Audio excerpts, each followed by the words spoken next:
Director of Corporate Performance and Accountability at the World Business Council for Sustainable Development. We're here in Baku at COP29 in the Blue Zone to have a conversation around the developing norms on transition planning.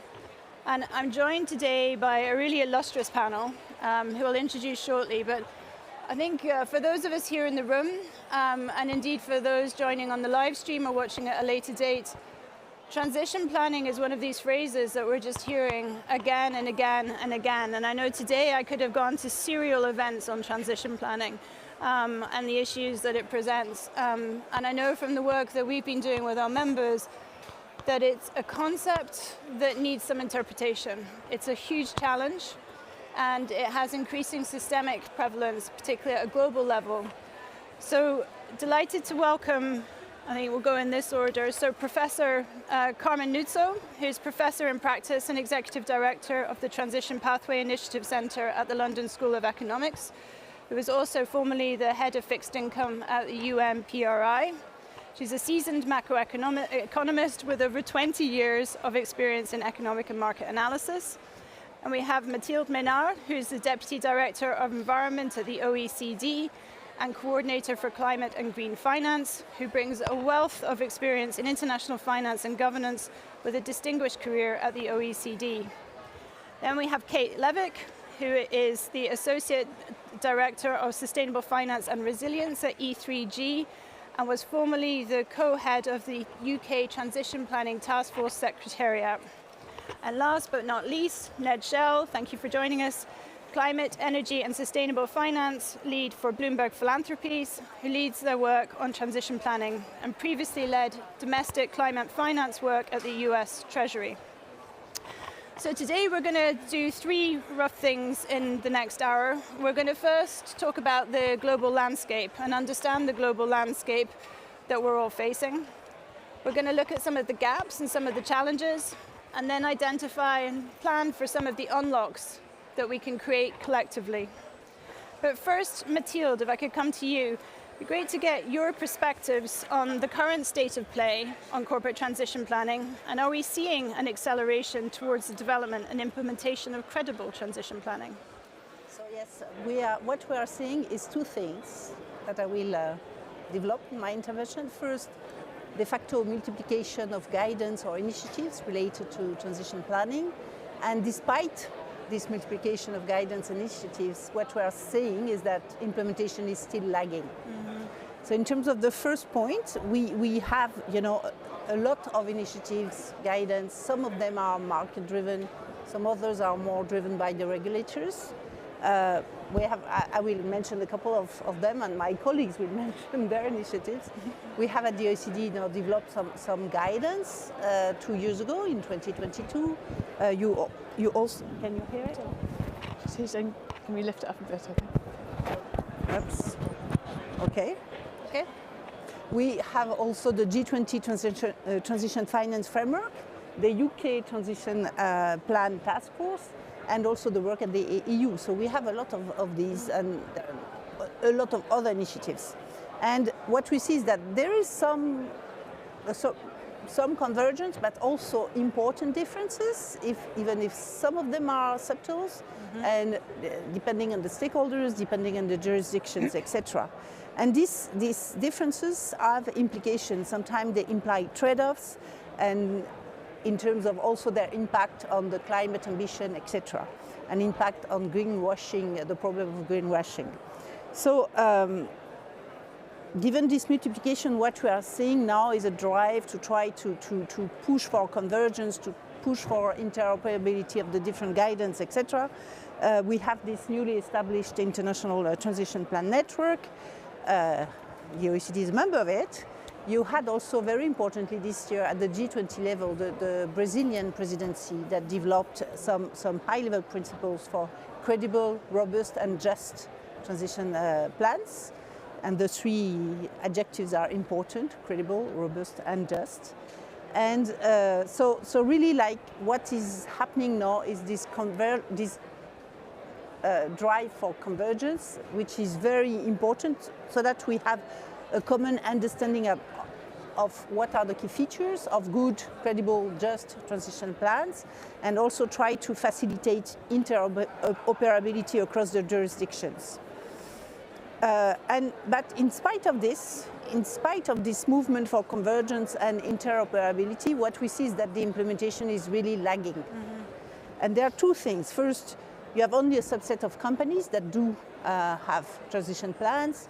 Then from these companies, only another subset do publish their transition plans. And from the ones who have transition plans, publish them, only a subset are considered credible. And I will give you some numbers from the CDP data. They say that 26% of companies that they have looked at do have transition plans.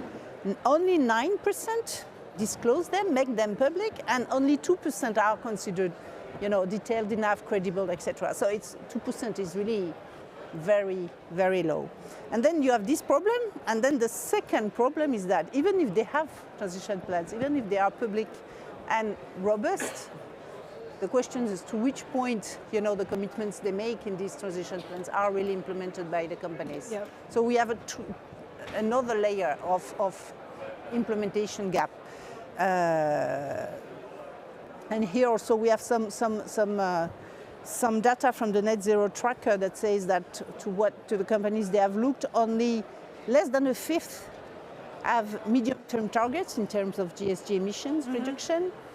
About 2/3 have not disclosed Scope 3 emissions. So we are very far from having what we need de facto, like good plans, robust plans, credible plans that are implemented, really.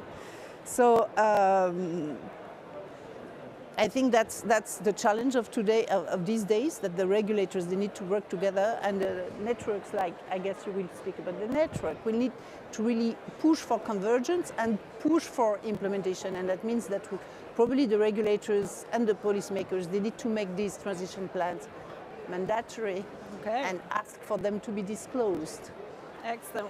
We'll come back to the debates and question on mandatory transition plans perhaps later on, but it'd be first great to hear your perspectives, Carmen, on how investors are using this. If we're only seeing 9% of companies surveyed by CDP actually disclosing, and only 2% of those coming close to credible, what changes are you seeing in the investor community on how they're using and their expectations around this type of disclosure?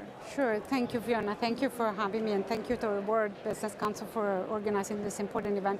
Just let me say very briefly, for those of you who do not know, the Transition Pathway Initiative Center is based, as you said, at the London School of Economics. We're part of the Grantham Research Institute on Climate Change and the Environment. And we were set up in 2022 on the back of an investor initiative, which is led by asset owners and supported by asset managers. And at the moment we count with over 150 supporters that collectively manage $80 trillion. So take this number with a pinch of salt, because there is some double counting and is subject to market fluctuations, but the numbers are big and they're a testament to the traction that the initiative is getting compared to when it was launched in 2017.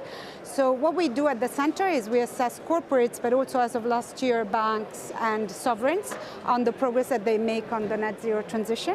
And we do this only based on publicly available information, because we want to encourage accountability and transparency. And what we've seen, let me start briefly on what we see on the corporate side, although some of these comments might echo what Mathilde was saying.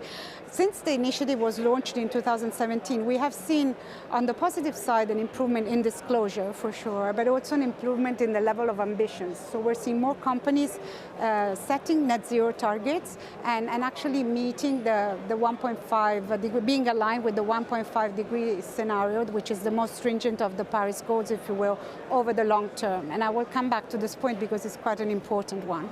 But the climate action gap, i.e. the difference between companies need to meet this 1.5% degree scenario and where they are today remains quite big.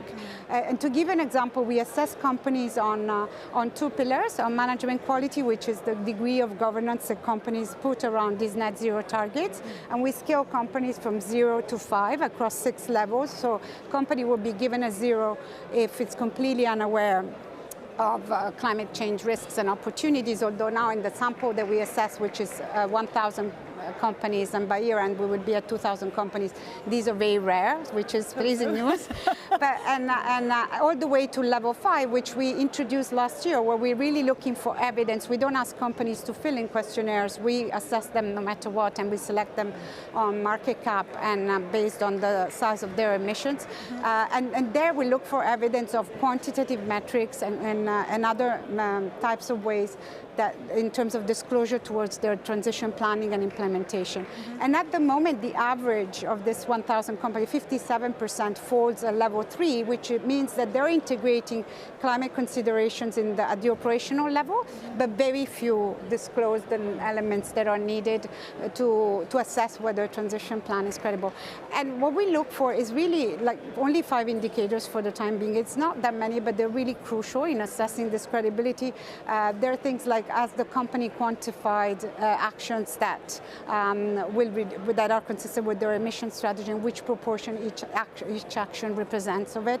If the companies are disclosing the extent to which they're relying on carbon offsets, because there is huge lack of transparency on this front. If they're committing to decarbonizing their carbon-intensive assets, their CapEx in carbon-intensive assets, or if their new CapEx are aligned with their goals. And importantly, if their climate policies are consistency with any industry association or lobbying association that they may be part of. And the numbers resonate what you said. Only 5% of these companies score on any one of these 5 indicators. So no companies meets these 5 indicators, and we see this across all sectors, which means that the difficulty is just very widespread. But equally, the reason why we introduced this new level is to give an opportunity to investors to talk about these transition plans. When the initiative started in 2017, these questions could not have been asked. So in that sense, we've seen progress, and what we've seen on the investor side, going back to your question, Fiona, is that they're shifting now from an approach which 5-6 years ago could have been purely of exclusion, especially of certain industries and certain companies, to somewhere they're starting to include companies, provided that they have a way to track and monitor progress. Yep. So in that sense, that's good news. And then we also track the carbon performance of these companies, and there we have also a mixed bag in terms of findings, because we've seen out of the over 400 companies that we assess across 11 sectors, we see that 30% are aligned with a 1.5 degree scenario in 2050. And that's good news, because compared to the last time when we did this exercise, this percentage was only 7%. So it's a big improvement. But if 30% are aligned, 70% are not.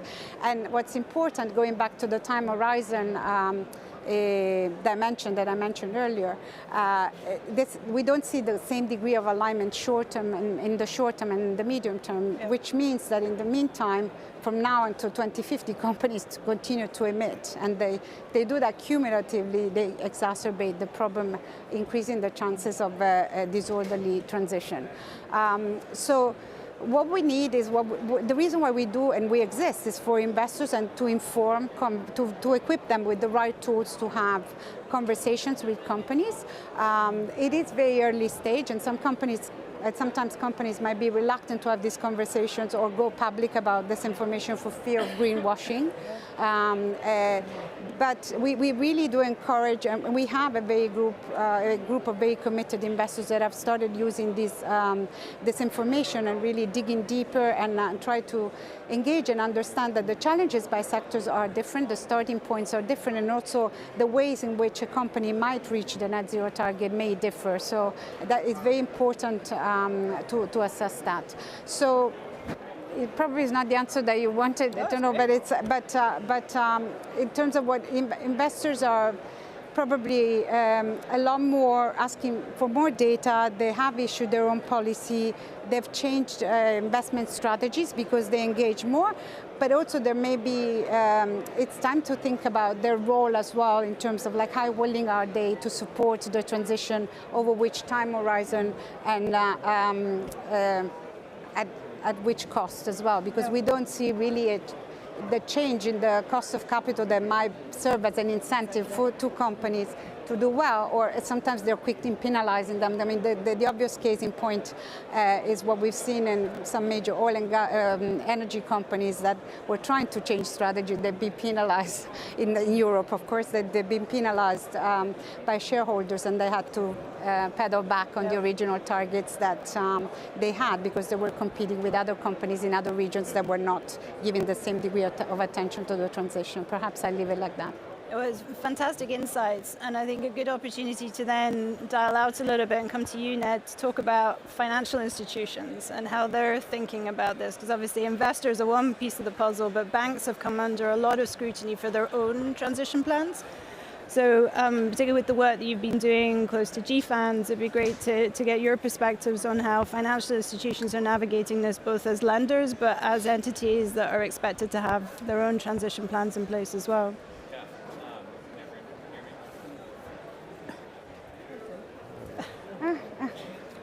For those on the live stream, there is an incredible amount of ambient noise, so we can barely hear each other, and we're sitting right next to each other, and that's why the audience are all sitting here looking very 21st century with headphones on. So just a little contextual background to the setup. I'm lucky to be sitting next to you.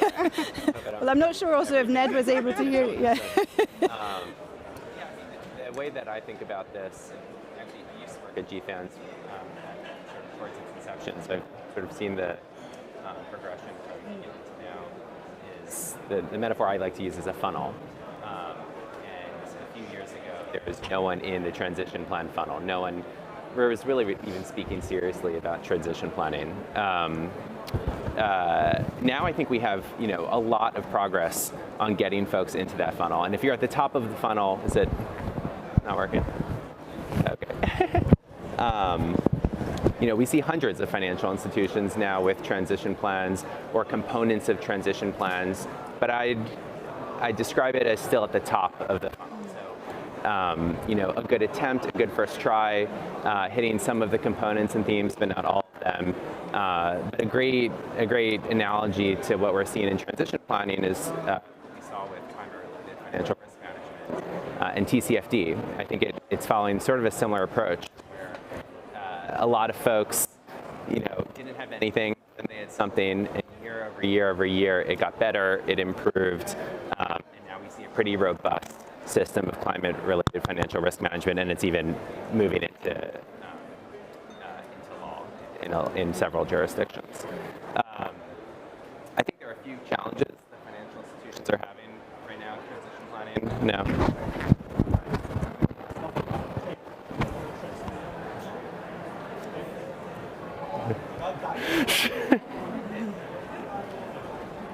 Okay, is that good enough? A few challenges. One is what Mathilde and Carmen said previously, which is portfolio companies need transition plans for financial institutions to do robust transition planning. It's the same with emissions accounting. If you don't know your portfolio company emissions, that is financed emissions. It's just a sum of all your portfolio companies. There's a similar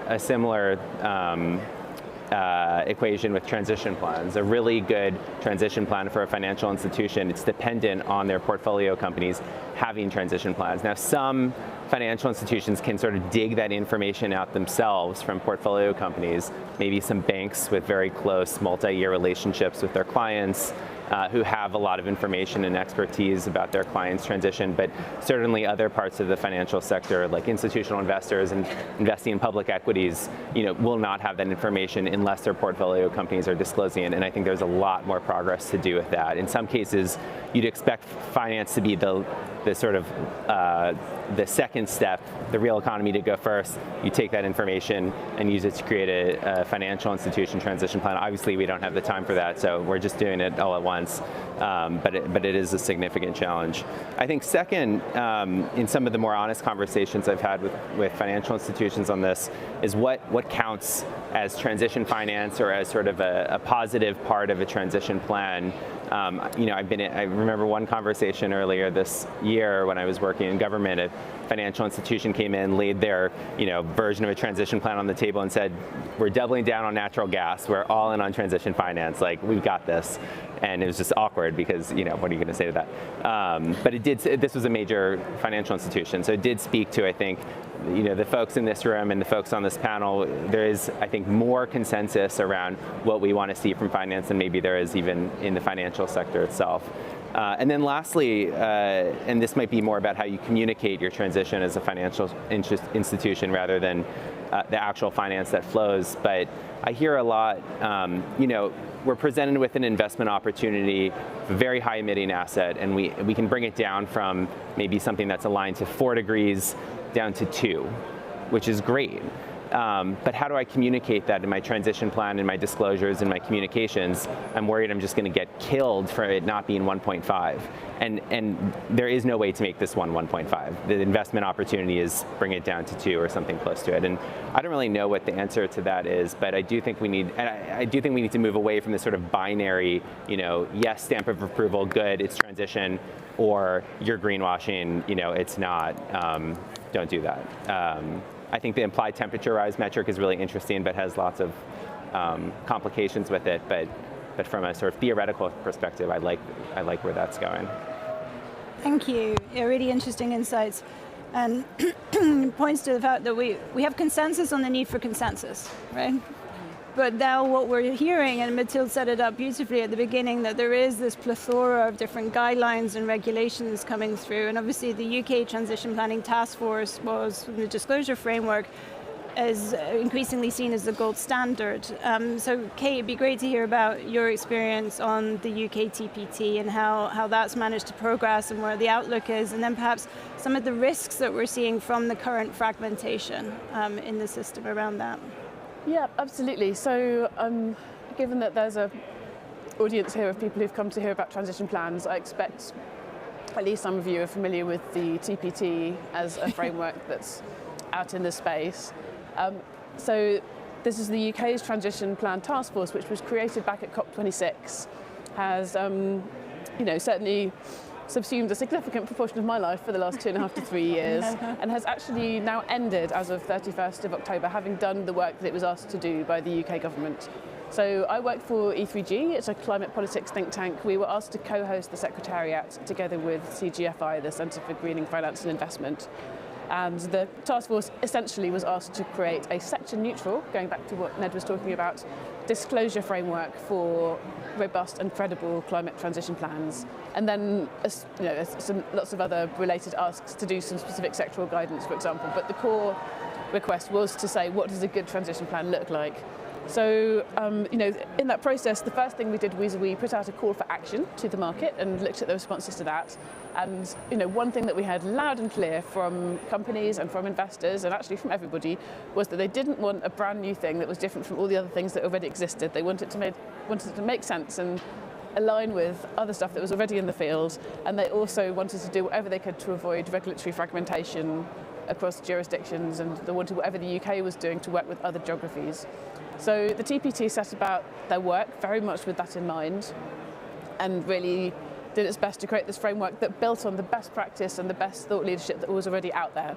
So one of the first decisions we did was to take the GFANS framework, which was already out for transition planning, and to take those 5 themes that were in the GFANS framework and make those into the 5 key elements of the TPT framework. We also worked very closely with the IFRS to make sure that it was fully compatible with the ISSB standards, which were emerging over that period, first in draft and then the final form. And when we published our disclosure framework, we also published mappings of the TPT framework against the TCFD, against the ISSB standards, against ESRS as well. We did a sort of comparison document with the ESRS, and there's actually a good level of interoperability there.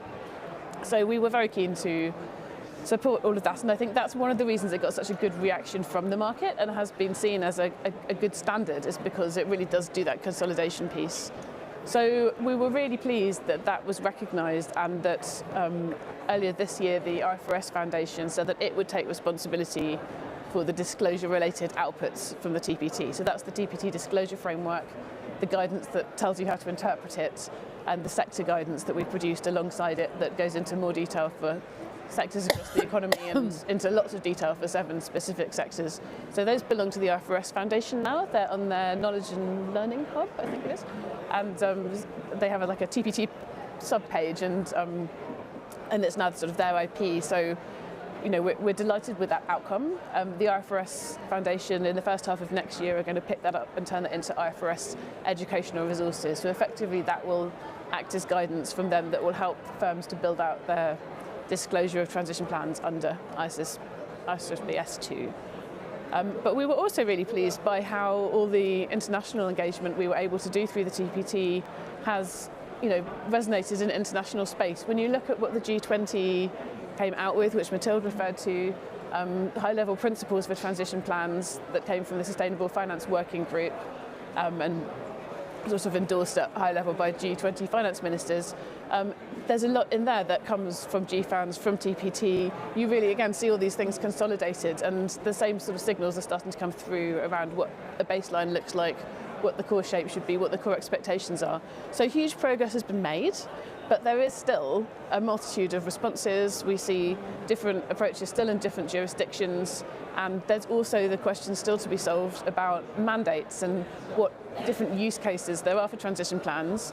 And when it comes to the official sector, so I'm talking about, you know, ministries, financial regulators, central banks, financial supervisors, they might want different things out of transition plans, and that might mean that they ask firms to do slightly different things when they produce transition plans. So there is still work to do in getting to that one conception of a robust and credible plan.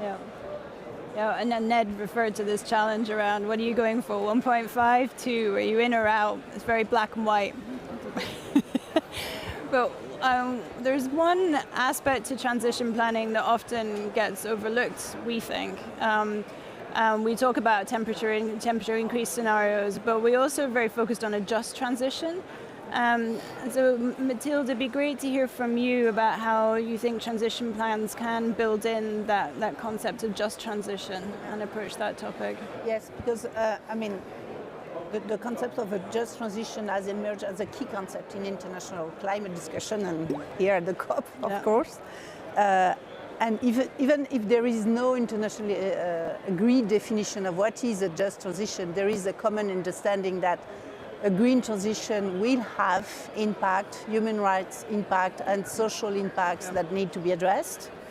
And this concept has been articulated in different international agreements or standards, beginning by the Paris Agreement. And I will quote here that the Paris Agreement preamble, which recalls that transition should take account the imperatives of a just transition of the workforce and the creation of decent work and quality jobs in accordance with nationally defined development priorities, etc. So there is these two very important points, you know, decent work and quality jobs. That's really in the preamble of the Paris Agreement. And you have also the International Labour Organization that has developed guidelines for a just transition also. Mm-hmm. And of course, because it's the International Labour Organization, these guidelines focus on aspects related to labour issues and especially social dialogue and decent work. Ourselves at the OECD, we have the OECD guidelines for multinational enterprise on responsible business conduct. Mm-hmm. And these guidelines have been recently updated to integrate all the targets of the Paris Agreement, the climate targets, and in general, they set up the expectation from the government on companies and what they should do to make sure that when they have impact in terms of social, environmental, and what else? There's something else. Sorry. They remediate these impacts, etc. So you have also, apart from these main international agreements or main standards, you have a lot of policies, initiatives, expectations that are related to just transition.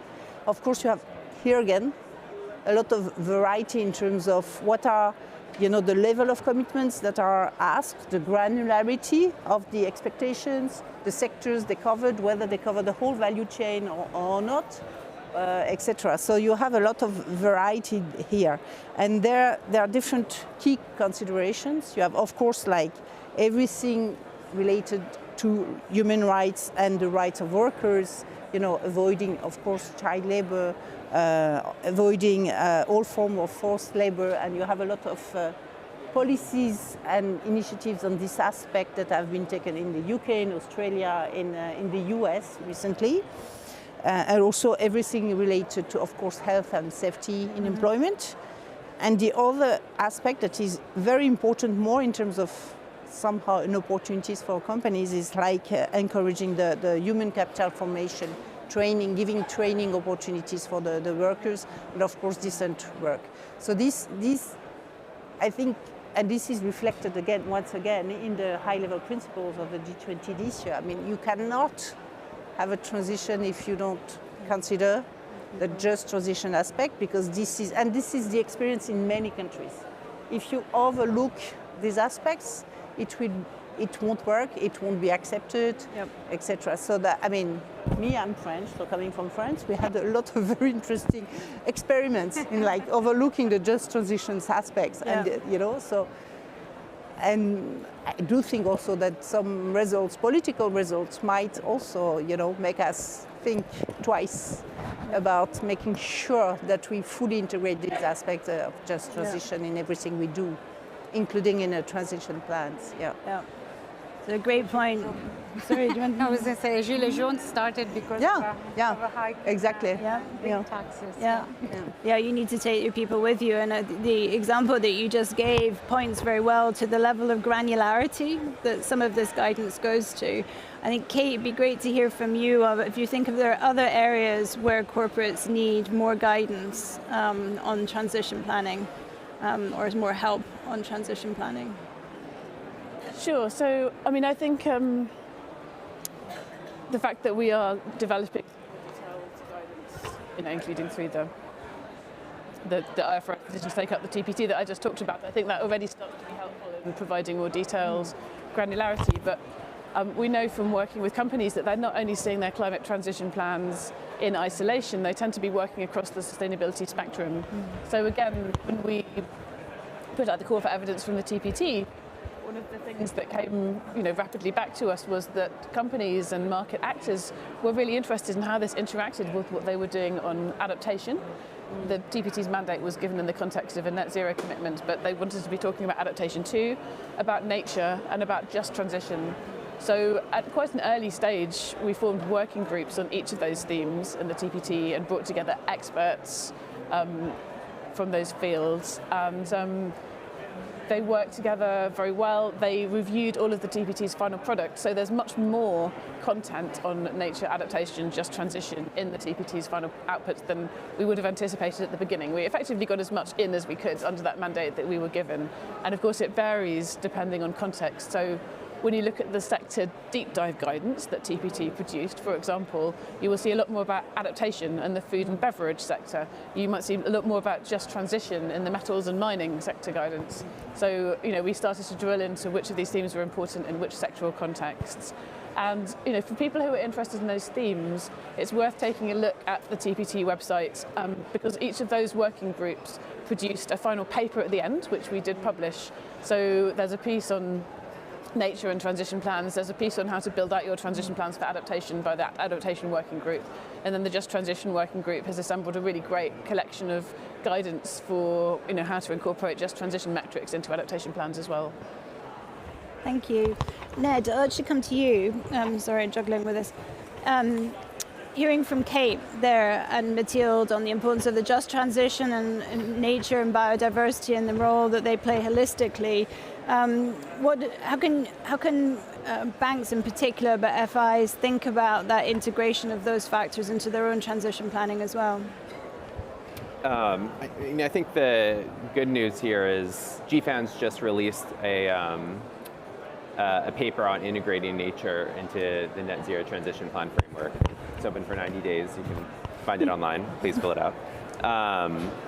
And the good news is, the framework is so principles-based and high level that if you're interested in integrating nature, you don't need to change the framework, you don't need to change the 5 themes or the 10 components. It actually slots in quite well.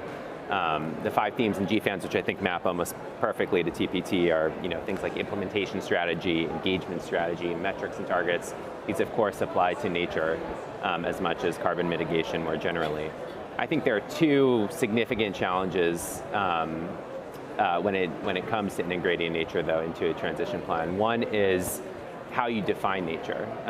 And so GFANZ took a very sort of intentional choice in this most recent paper by defining nature in the context of carbon mitigation. And so it all comes back to this beautiful, simple metric of carbon dioxide or carbon dioxide equivalent. There's obviously a simplicity in that makes the exercise a bit easier than if you're thinking more broadly about nature, like biodiversity loss or other. Once you sort of get out of the carbon matrix, you face a sort of sea of different metrics you can select from, and I think those are all very important questions, and makes it a lot more of a complicated exercise if you're interested in thinking about those things. And then the second aspect, the second challenge here is it is so company dependent, so specific to the type of portfolio company or even the type of financial institution, how seamless your integration of nature will be in a transition plan. I think by definition it's hard in finance because usually many financial institutions are diversified investors or diversified lenders, and they have a great number of different sizes of companies across different sectors. And when you think about the nature implications of many different sectors, many different types of activities, many different sizes of companies, it's really hard to sort of compile that, amalgamate it into sort of a financial institution-wide view. Now, if you're a pure play financial institution or a pure play solar utility company, there are probably just a couple of nature-related metrics or vectors that are driving a lot of your nature impact, like land use, if you're putting solar panels out on large pieces of land. And so I think as we see more financial institutions and more importantly, more real economy companies integrate nature, you're going to see very different levels of sophistication and integration depending on the sector you're in and how pure play versus diversified and sort of widespread a company's operations are. Thanks. So just climate's hard enough, but now we're hearing that it gets harder still, right? So the work is never done. And I think with that, Carmen, as investors are looking at their portfolios in this increasingly complex, interdependent, dynamic environment, what more do they need? What's missing, and how is the work that you're doing at the TPI helping them? Yeah, sure. Before I answer your question, let me commend the work of the TPT because my research colleagues at the TPI Center have been a crucial part of it. Crucial means a strong word, but they participated in several working groups, and I myself was on the Acedono group. So I really encourage for those of you who haven't seen the final output to take a look at it, and the interoperability is really an important piece of what has been achieved, and what we encourage as well, because the TPI tools are by design meant to integrate the TCFD and the CDP original frameworks, not to add additional burdens on the companies. Going back to your question on what else investors want, what we hear from them is they want more granularity at the local level. So all the analysis that we do, and also assessors of net zero targets perform, is done at the sectoral level. But what they want is more nuancing, more contextualization around the region or the nation or the country in which a company might be operating, because corporate governance norms and national plans may differ, and they may determine the pace at which companies decarbonize. So that's an important piece of the information that is probably missing in the analysis as we're currently doing it. And we do have regional benchmarks. For example, for the electricity sector, we do produce regional benchmarks because production of electricity is very local. And we use IEA data, but we can do that we use OECD, non-OECD, North American and European regional benchmarks. And we're considering doing that also for a number of other sectors. But there is this limitation that the activity has to be local. But at the same time, what we have been doing to serve this investors' increasing demand, to meet this investors' increasing demand, is produced a new tool which is called Assessing Sovereign Climate-Related Opportunities and Risks. That assesses Yes, it's a bit of a mouthful, but the acronym is short, is ASCOR, and we've launched it as a pilot project last year. We're assessing 25 countries, and last week we published for the first time the assessment for 70 sovereigns. And that actually, the framework that backs this tool was thought initially to give a platform to inform investors' conversations with sovereigns, so primarily bondholders.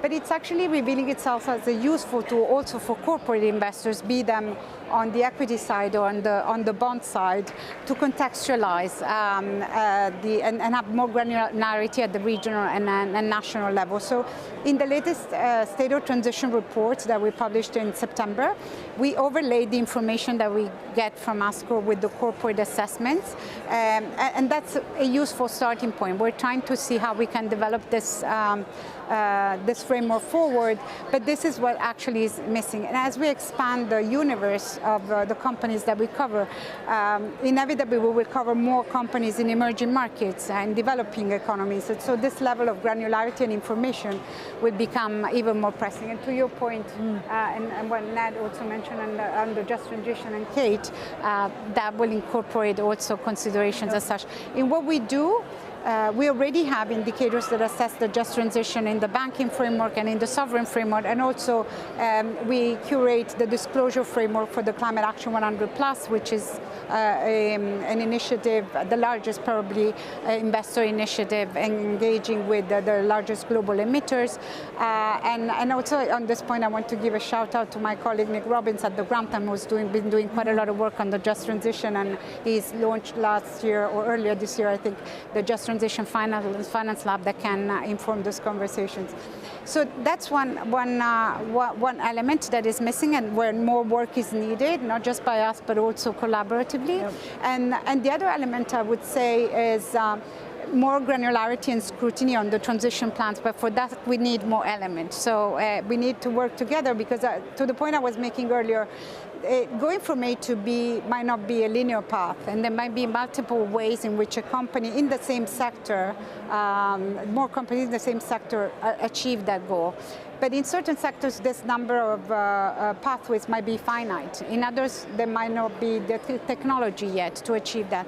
So it's really important that that level of scrutiny gets increased, that companies are more open about the challenges that they encounter, either internally or where there are external dependencies. To your point, Ned, in the banking sector, it may be their clients not being on board. Yep. If it's barriers that the jurisdictions in which they operate are presenting, and so that investors engage not just with the companies as such, but also with policymakers, and at the same time corporates convey those difficulties to the policymakers as well.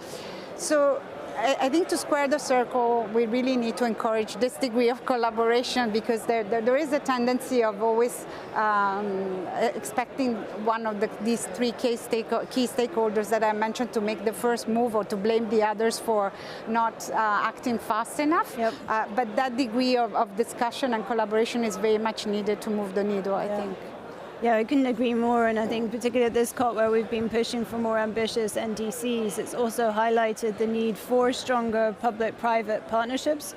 And some of the WBCSD colleagues have been working on transition partnerships, and I know there are other initiatives coming out really to close that gap and to really help policymakers understand what's coming out and what the blockers are on transition planning.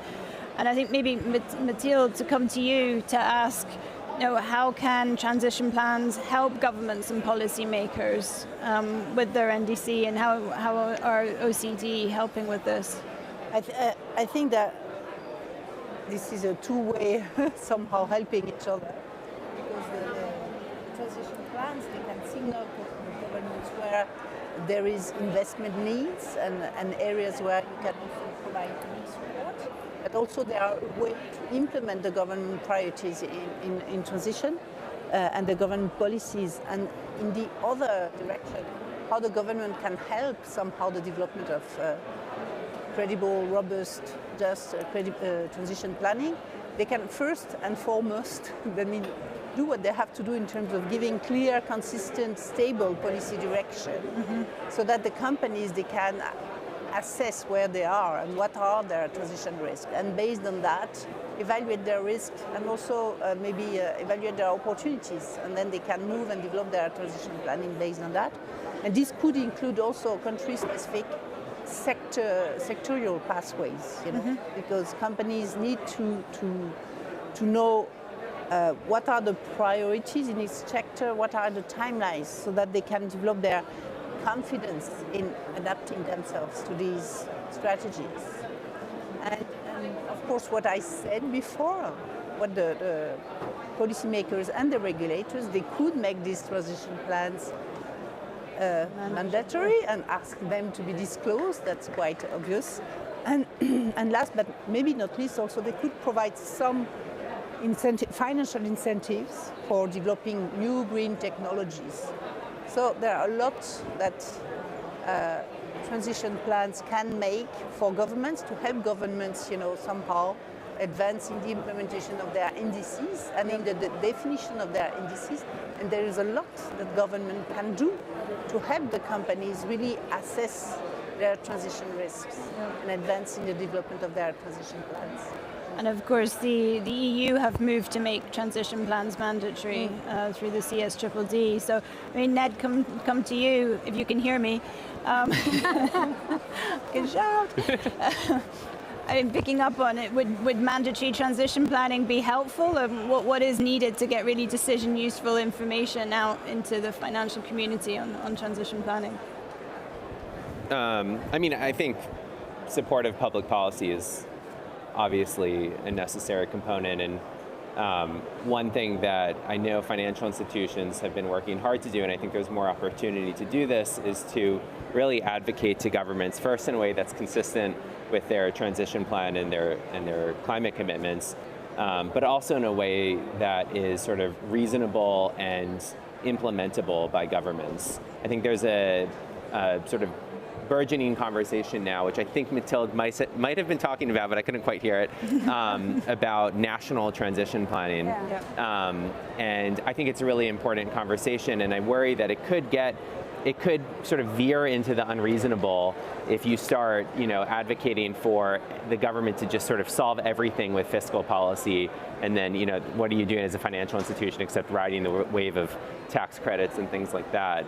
I also think on the other end, from the advocacy community and from civil society, there's also this sort of urge to ask for, 10-year, super comprehensive, highly investable transition plans from governments, which would be amazing if that is how government worked.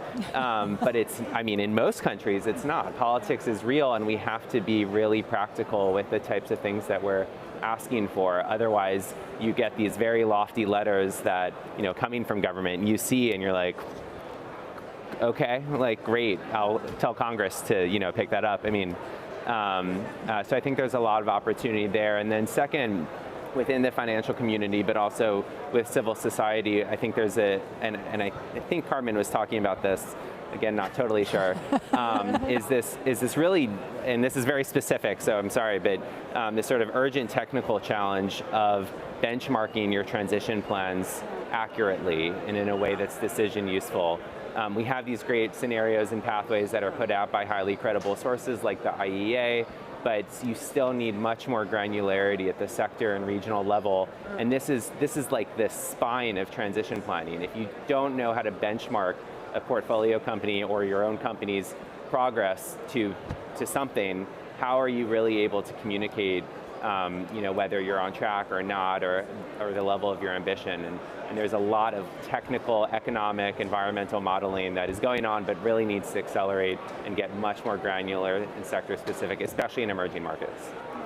Right. Just as we move towards the last 10 minutes and my mic falls off, I think one consistent theme that we're hearing from all of you is that we need to do things differently. Obviously, transition planning demands different approaches to investment, different approaches to corporate strategy, different approaches to regulation, perhaps.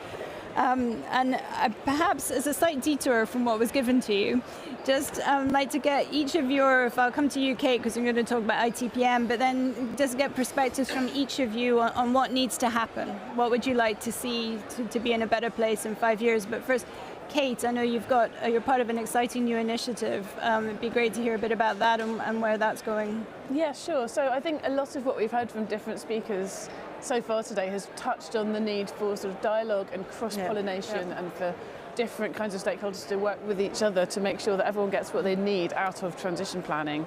And I said earlier, the TPT has finished now. It completed the work it was asked to do. One of the things we didn't expect when we set off on the project of the TPT was the intangibles that it would create. And one thing it did is it created a whole huge community around it of market actors, of experts, people who were sort of excited to be part of this work. And we have counted up, and we reckon more than 500 different organisations were directly involved in the drafting of those TPT outputs, whether it's through those thematic working groups or the sectoral working groups or various other streams. And also in terms of the international engagement that I talked about, we found a lot of interest in what the UK was doing, a desire to come and talk about transition plans, and we got some perspective into conversations that were happening in international space around transition plans. So from an E3G perspective, as TPT closes, we thought actually, as an international politics think tank, we would like to help to maintain that international conversation and continue to provide space for those conversations to happen, including across boundaries. So yes, tomorrow we are sort of launching a new international transition plan network. We already talked about that a little bit in New York at New York Climate Week, and we'll be putting more information on the website tomorrow about that. We're very pleased to say that Fiona is going to be on the advisory group, and also, as Mathilde mentioned, OECD has said publicly that it will be a member of that group. The intention that we've got there is to just foster more dialogue and exchange among a wider community of practice. So the official sector, as we get more and more sort of policy and regulation in this area, really important. We're talking about sort of ministries, regulators, central bank supervisors, but also the practitioners, the users, the preparers, the thought leaders, the standard setters, and creating spaces where those different groups can talk to each other. Often you all have a conversation in one silo or another silo, but it's sometimes hard to create a node where they can come together and exchange. So that's what we're really aiming to do with that. Just fantastic. And even just this morning, we had a round table here very early this morning, and it was incredible to see the energy and the connection between those stakeholders. So that's hopefully something that can really scale. But then just as we wrap up, I said I'd come to each of you and just challenge you, what do we need to do differently? What needs to happen to make this work? So in no particular order, but Ned, Mathilde, and then Carmen. Very briefly, I think three things. One is more convergence on some key aspects of transition planning, like transition finance. I think GFANZ and the Transition Plan Market Review have laid a great groundwork for that, and we should just build on it. Second is more technical work to fill some of the most important technical gaps that are stopping transition plans from being robust, like the pathways work that I just said. And then third, and maybe a more human part of this, is just sort of a more collaborative environment on this work. I think there are people in governments and in financial institutions who are working really hard on this stuff and trying to make the world better. And when we just issue these like scathing press releases that like the new policy change wasn't good enough, or the transition plan like had this big gap, that's important, and we should keep doing that. But also apply positive pressure, because I've seen too many times folks just get, there's no positive environment or sort of collaboration and feeling from doing this work, and ultimately this happens because people in these organizations want it to, and if they're not supported, it won't happen. I love that. It's a great point. Good people, bad system. Mathilde. Well, what we need, again, going back to what I said at the beginning, is more interoperability, and I think having this type of dialogue among all the actors of the different jurisdictions would be key for that, because we need convergence for the corporations. And the second point is maybe we need to agree in terms of the robustness and the credibility. We need to agree on key maybe data point or methodological aspects, the technical work that needs to happen, so that to build up a minimum credibility of the transition plans by sector, something like that. Yeah. Because that's where we do have a problem, and then we need more disclosure. Yeah. Once again. Thank you. Yeah, I would say, I would echo, of course, the need of more cooperation and more collaboration. In fact, I would say it's not what we should be doing differently, but how we should do this more collaboratively. But maybe if I could add is that we need to change the rhetoric around transition so that companies don't perceive this as a burden, and so that disclosure, because this disclosure has become a burden. It's costly. In our analysis, we see large companies doing better than smaller companies, and that's for a reason, because they have more resources and more capacity building for that. And it's really to make companies and investors in their dialogue with them appreciate that transition means remaining competitive. It means remaining sustainable to survive over the long term, and not necessarily just having to disclose for the sake of disclosure. It is a pity that the increasing regulation, which has acted as a propeller in this space, because we've made huge progress compared to 5 years ago, let alone 10 years ago. Let's not forget about that. Because the conversations that we can have today could not have been held a few years ago. But if anything, the regulatory requirements have become just for the sake of regulatory disclosure. They're not necessarily material. And so I fear that companies are caught in between these two pressures, and sometimes we lose them. And again, to the point I was making earlier, I would really urge investors who are making huge progress in terms of disclosing policies. They are increasing in big numbers in their membership to the PRI, but also to reflect upon how willing and how patient they might want to be in providing the capital where it's most needed. And finally, I think we in the academic space are very privileged to be providing that safe space, perhaps even to connect all these different stakeholders, be them at the corporate level, the investors, and the sovereign level. And to your point, Ned, there is more talks about national transition plans. We're working with our colleagues at the Grantham of the CTEX industry, the Center for the Economic Expertise that was launched earlier this year on transition plans with Mark Manning. But I also don't want sovereigns to be put off by the thought, oh, now I have to produce yet another report. Because actually in the ASCO 2, in the policy pillar of the ASCO 2, we see that there is a lot already of disclosure of policies just scattered in different documents. Not all governments do it, but there is a lot already out there that can be used to construct a transition plan that has also sector specifications. So rhetoric, collaboration, and more conversations across the three stakeholders, I would say. Fantastic, thank you. Well, I hope the panel today is evidence of that. Thank you all very much for joining.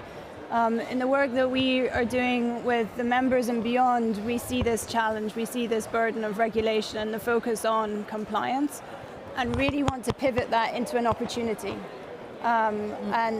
With that, not let, and it's trite, but not let perfection be the enemy of progress. So, open invitation to collaborate, to get involved in the work, and to be kind. So, thank you all very much indeed. Thank you. Thank you.